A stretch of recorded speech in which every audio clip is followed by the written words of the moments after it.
नमस्कार साथियों, छोटी आदतें बड़ा बदलाव। इस सीरीज के आज के वीडियो में बात करेंगे कि जो भी बुरी आदतें हमारे अंदर हैं, उनको खोजने के अलग-अलग तरीके क्या हैं और उनसे छुटकारा पाने के अलग-अलग तरीके कैसे गढ़े जा सकते हैं, कैसे बनाए जा सकते हैं। शुरुआत करते हैं फिर एक सच्ची घटना से, जो कि एटॉमिक हैबिट किताब के लेखक जेम्स क्लियर के साथ घटी थी। 2012 के अंत में वो इस्तांबुल की सबसे मशहूर सड़क से कुछ ब्लॉक दूर एक पुराने अपार्टमेंट में बैठे हुए थे। उन दिनों वो तुर्की की एक सप्ताह की यात्रा पर निकले थे। उनका गाइड, जो उनका एक पुराना मित्र था, उनसे कुछ दूर पर एक पुरानी आर्मचेयर में आराम से बैठा हुआ था।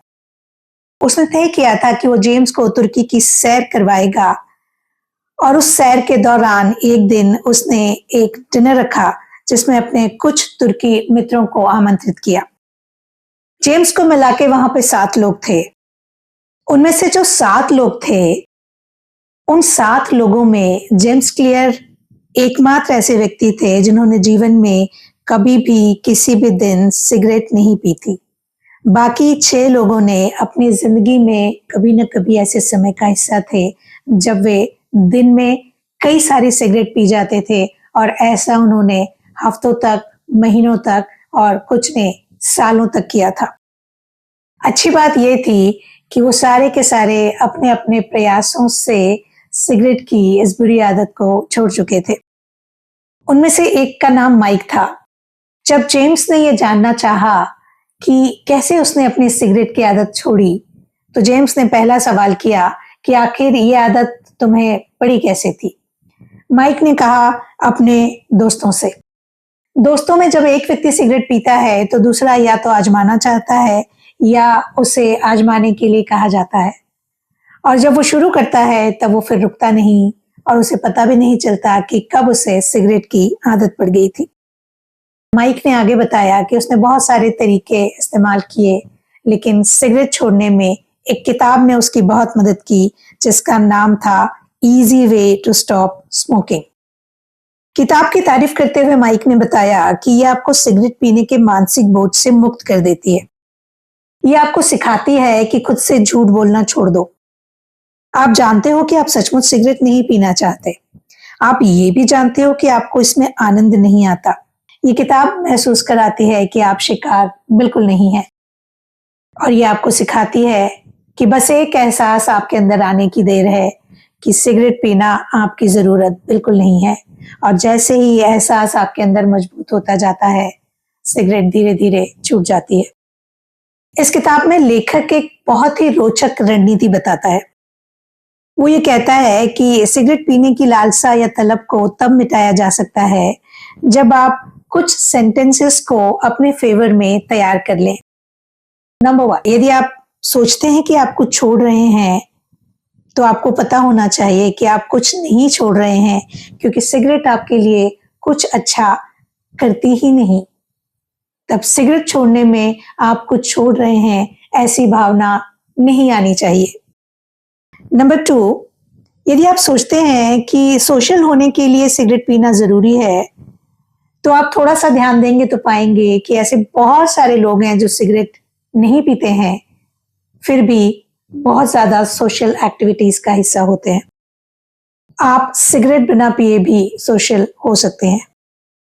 नंबर 3, यदि आप सोचते हैं कि सिगरेट पीने से आपका तनाव कम होता है, तो समझिए कि इसके पीने से आपके नर्व्स को राहत नहीं मिलती, बल्कि इससे तो आपकी नर्व्स खराब होती हैं। तय रहा कि सिगरेट से आपका तनाव बिल्कुल कम नहीं होता।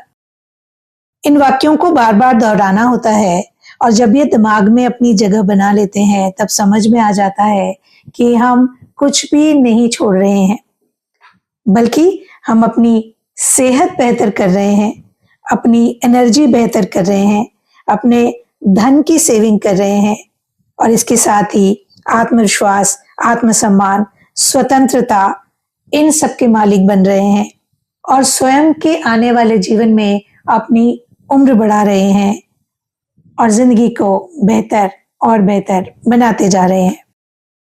इन विचारों की बदौलत जब आप सिगरेट छोड़ देते हैं, तब आपको एहसास होता है कि आप एक बहुत ही मूर्खतापूर्ण आदत का शिकार थे जो आपकी जिंदगी में कुछ भी कंट्रीब्यूट नहीं करती।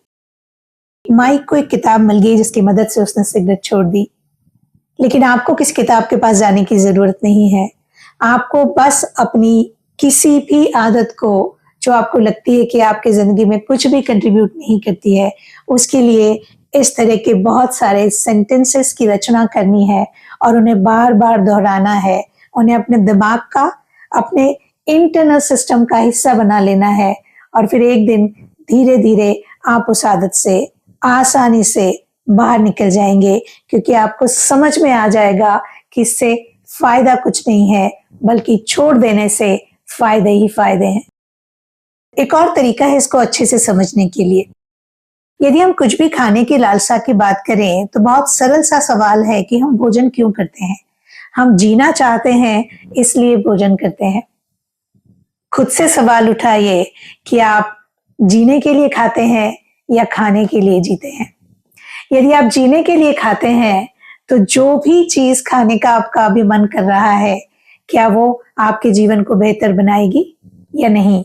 यदि नहीं तो उसे खाने की जरूरत नहीं है, और यदि वो आपके जीवन को बेहतर बनाती है तो उसे जरूर खाना चाहिए।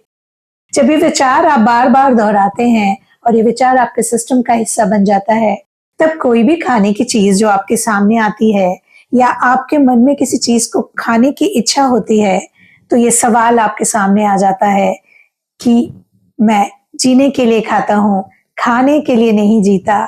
तो क्या ये चीज मेरे जीवन को व्यवस्थित रखने के लिए, स्वस्थ रखने के लिए, जीने के लिए जरूरी है, अच्छी है? यदि नहीं तो मुझे इसको खाने की कोई जरूरत नहीं है। इसी तरह अपनी आदतों को खोजते जाएं, उनके बारे में खुद से बात करें, कुछ ऐसे पॉजिटिव और जरूरी सेंटेंसेस को लिख लें, उन्हें बार बार दोहराएं और सही तरीके से उस बुरी आदत से बाहर निकल जाएं। मान लीजिए काम का तनाव आपको अक्सर होता है और तनाव को कम करने के लिए सिगरेट पी जा सकती है या अल्कोहल पी लिया जा सकता है या फिर जंक फूड खाया जा सकता है। उसी तरह तनाव को कम करने के लिए रनिंग की जा सकती है, कुछ अच्छा म्यूजिक सुना जा सकता है, किसी कॉमेडी शो को देखा जा सकता है। चॉइस आपकी है, लेकिन आप चॉइस तब कर पाएंगे जब आप इसके बारे में सोचेंगे कि कौन कौन से ऐसे विकल्प हैं जो मुझे जीवन में स्वस्थ रहने का मौका देंगे और कौन से ऐसे विकल्प हैं जो मुझे जीवन में नुकसान करेंगे। जब इस तरह से आप लिखने, बोलने, समझने और दोहराने लगेंगे, तब आदतों को खोजना भी आसान हो जाएगा और उनको छोड़ने की तैयारी करना भी आसान हो जाएगा। साथियों, किसी भी मुश्किल आदत को बदला जा सकता है। आपको सिर्फ एक काम करना है कि उन्हें किसी सकारात्मक अनुभव के साथ जोड़ना सीख लेना है। कई बार तो बिल्कुल थोड़े से मानसिक परिवर्तन की जरूरत होगी और आपकी आदत बदल जाएगी। मिसाल के लिए, जब आप अपनी दिनचर्या के बारे में बताते हैं तो आप ये कहते हैं कि मुझे अपना काम पूरा करने के लिए सुबह जल्दी उठना पड़ता है, या मुझे बहुत सारी सेल्स कॉल करनी पड़ती है, या मुझे अपने परिवार के लिए 7 बजे तक डिनर बनाना ही पड़ता है। अब इन वाक्यों को बदल दें।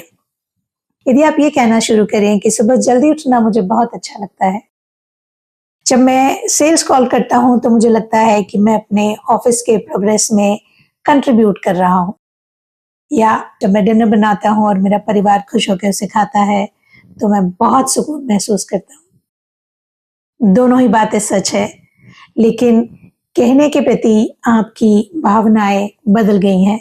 अब आप उसे खुशी से कर रहे हैं, जोश से कर रहे हैं, ऊर्जा से कर रहे हैं, और दूसरी बार कहे गए सेंटेंस ये साबित करते हैं कि आप ये सब करते हुए खुश हैं।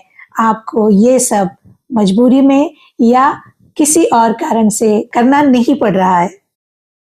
पिट्सबर्ग के बॉक्सर और लेखक एड लेटिमोर को ऐसी ही एक रणनीति से बहुत फायदा हुआ। उन्होंने लिखा है कि एक अजीब बात हुई। लिखते समय सिर्फ हेडफोन लगाने से ही मेरा कंसंट्रेशन बढ़ जाता है। मुझे किसी संगीत की जरूरत भी नहीं पड़ती। उन्होंने अनजाने में ही ये आदत डाल ली। जब उन्होंने शुरू किया था तब वो हेडफोन लगाते थे, अपनी पसंद का संगीत चलाते थे और उन्हें ये पता था कि संगीत से मेरा कंसंट्रेशन बढ़ जाता है।